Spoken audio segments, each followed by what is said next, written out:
Guys એક vlog ખતમ કરીને બીજો ચાલુ કરું છું. Welcome to my new vlog. Good morning. હજી રાતના 12 જ વાગ્યા છે, પણ તમે સવારે જોશો એટલે ગુડ મોર્નિંગ વિશ કરી દે. ગુડ મોર્નિંગ કરી દે. Good morning guys.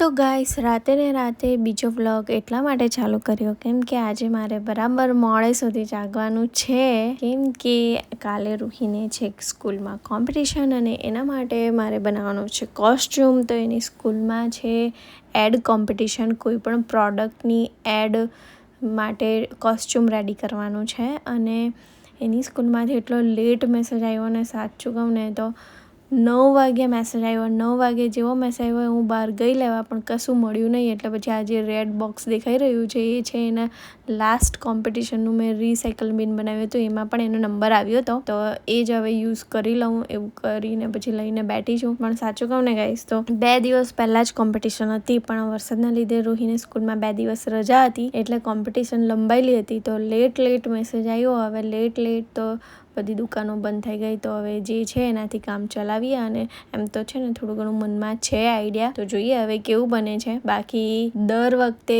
દરેક કોમ્પિટિશનમાં એણે ભાગ લીધો છે ને બધામાં એ નંબર લઈને આવી છે. બાકી આજે થોડા ચાન્સીસ ઓછા લાગે છે કેમ કે જરૂરી સામાન મળ્યું નહીં. જે છે ઘરમાં એનાથી જ કામ ચલાવવું પડશે. એમ તો મનમાં ઘણા બધા આઈડિયા છે, જોઈએ હવે કેવું બને છે. ટ્રાય તો કરીએ કે રૂહી મેડમનો નંબર આવે. જો કે હજી તો નાની છે એટલે એને નંબર મનમાં કંઈ હજી એટલું સમજ પડતી નથી, પણ શું એને બીજા પહેર્યા હોય ને તો એને બી એવું થાય કે મને પણ પહેરાવો. એકવાર એવું થયું ને, ખાસું લેટ થઈ ગયું હતું. અમે ગામથી આવેલા હતા અને બીજા દિવસે એને કોમ્પિટિશન હતી તો મેં નહીં બનાવ્યું. તો એ ગઈ યુનિફોર્મ પહેરીને, પછી આવીને એટલું નાનું મોડું થઈ ગયું ને. મેં કીધું શું થયું રોહી? તો કે બધા ડ્રેસ પહેરીને આવેલા મમ્મા, તું એ કેમ મને નહીં પહેરાવ્યું? એટલે પછી ત્યારથી મેં વિચાર્યું કે નંબર આવે નહીં આવે એને પહેરાવીને મોકલવાનું. એટલે મેડમ આપણી ખુશ તો થાય કે પછી એને એવું થાય કે બીજા પહેરાને મેં મનમાં પેલું શું સંકોચાયા કરે. એના કરતાં પછી મેં કીધું ચાલો ને જેવું બને એવું. મેં કીધું ટ્રાય તો કરીએ. તો થોડી ઘણી આઈડિયા છે મનમાં, તો એ રીતે હું કામકાજ કરવા લાગી ગઈ છું અને એમાં રૂહી મેડમ મારી હેલ્પ કરી રહી છે. તો આ વાળું જે બોક્સ છે એનો જ ઉપયોગ કરીએ. અને આપણા રૂહી મેડમ એટલા ખુશ છે ને, આજે તો એટલું લેટ થઈ ગયું છે તો પણ મેડમ મસ્ત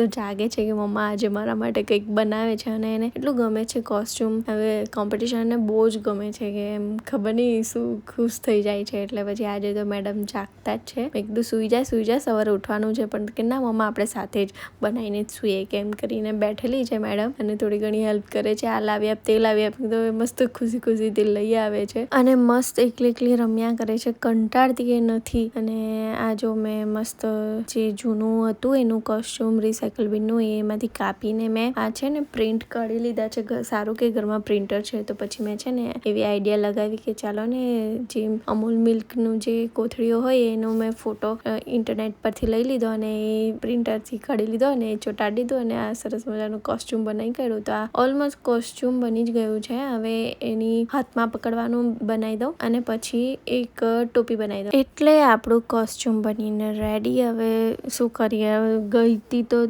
લેવા પણ કશું મળ્યું નહીં, બધી દુકાનો બંધ થઈ ગયેલી હતી. એટલે હવે જે છે તે એનાથી જ કામ ચલાવવું પડશે. બાકી જોઈએ, એમ તો સરસ મજાનું લાગી રહ્યું છે. એ તો સારું કે આ જે એનું જૂનું કોસ્ટ્યુમ હતું એ મેં સાચવીને રાખી લીધેલું હતું, ફેંકી નહીં દીધું. તો એ આજે કામ આવ્યું ને સાચુંમાં રિસાયકલ બિન સાચું જ રિસાયકલ થઈ રહ્યું છે આજે. તો સારું છે કે કામ આવ્યું. અને મારા ભાઈ છે ને ખાસ કરીને એ વાળી કહેવત બોલે કે સંગ્રેલો સાપ હંમેશા કામ આવે. તે કહેવત આજે સાચી પડી જ ભાઈ. મારો વ્લોગ જોતો હોય ને તો જો તારી વાત સાચી પડી છે. આ સંગ્રેલો સાપ આજે મને કામ આવ્યો જ છે. ભાઈ પાક્કું મેસેજ કરશે અમારો વ્લોગ જોઈને કે જોયું ને કે તો માને નહીં. ઘણી વાર એવું થાય ને કે અમુક વસ્તુ તૂટી ગયું હોય ને તો ભાઈને અમે કહીએ કે ફેંકી દે ને, કે શું જગ્યા પેલું ડપચડ કર્યા કરે, જગ્યા રોક્યા કરે. એમ બી યુઝ તો કંઈ છે નહીં, તૂટી ગયું છે, બગડી ગયું છે, ફેંકી દે. પણ ભાઈ નહીં ફેંકે, એને રાખી મૂકે કે ગમે ત્યારે કામ આવે આગળ જતા. ત્યારે ખાસ આ કહેવતનો ઉપયોગ કરે કે સંગ્રેલો સાપ હંમેશા કામ આવે. ત્યાં આજે ભાઈની કહેવત સાચી પડી કે સંગ્રેલો સાપ મને જ કામ આવ્યો. અને આ જો કોસ્ટ્યુમ બની ગયું છે અને હાથમાં પકડવાનું પણ બની ગયું છે. બસ હવે આ એક ટોપી બાકી છે, તો ટોપીનું જુગાડ કંઈક કરવું પડશે કેમ કે એના માથા પર કઈ રીતે ફિટ કરવું. હવે ત્યાં કેવું છે, રોહિની સ્કૂલમાં છે ને જવા નહીં દેતા, તો એને કોસ્ટ્યુમ પહેરાવીને જ મોકલવી પડે. તો એવામાં એ તો બેન તો રમતા રમતા કાઢી બી નાખે ને પછી એને પહેરતા આવડશે નહીં, એટલે એ રીતની બનાવવી પડશે કે એ પહેરી લઈએ, ઇઝીલી પહેરી લઈએ એમ. તો હવે જોઈએ કંઈક જુગાડ કરીએ. એમ પણ આપણે ગુજરાતી તો જુગાડી જ છે.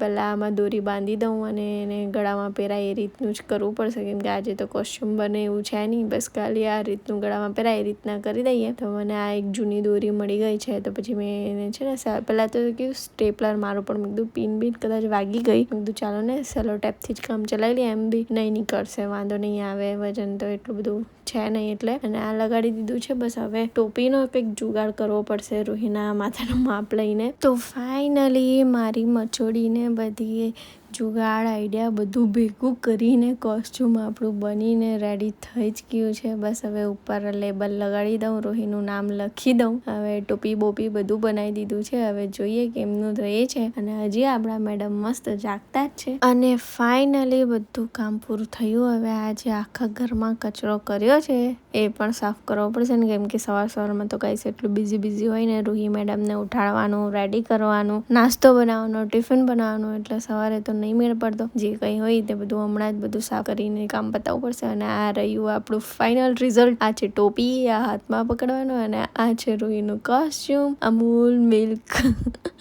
જોઈએ હવે કેમનું થાય છે, કાલે નંબર આવે છે કે કેમનું, જોઈ લઈએ. બાકી મહેનત તો જોરદાર કરી છે. હવે કાલે ખબર પડશે મહેનતનું ફળ મળ્યું કે નહીં. ચાલો ત્યારે રૂહીનું ફાઇનલી કોસ્ટ્યુમ બનીને રેડી થઈ ગયું છે અને વાગી ગયા છે 12. તો સુઈ જઈએ, મળીએ સવારે. હેલો એવરીવન, થઈ ગઈ છે સવાર. તો ફટાફટથી રૂહીને ઉઠાડી દઉં કેમ કે આજે તો સ્કૂલ જવાનું છે. 2 દિવસ તો જો કે વરસાદના લીધે રજા હતી, પણ આજથી ચાલુ છે એટલે મોકલીએ. અને આપણા રૂહી મેડમ પણ કોમ્પિટિશન માટે મસ્ત રેડી થઈ ગયા છે. રૂહી બોલતો, કેવું બોલવાનું, એકવાર બોલતો. My name is Amul Milk. आगे आगे बढ़ता इंडिया, अमूल दूध पीता India. Thank you. Very good. હા પાછળ.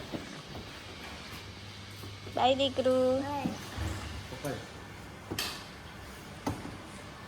અંદર રૂમાલ નાનો મૂક્યો જ છે. હા, જોઈએ તો ઓકે. બાય. ચાલો ત્યારે આપણા કોમ્પિટિશન મેડમ તો ગયા સ્કૂલે કોમ્પિટિશન કરવા, અને હું આવી ગઈ છું કિચનમાં જમવાનું બનાવવા. અને આજે તો છે ને ગુવાર સિંગનું શાક બની રહ્યું છે. ગાઈસ તો રૂહી સ્કૂલથી આવી ગઈ છે અને જમી બમીને મસ્ત સૂઈ પણ ગઈ છે.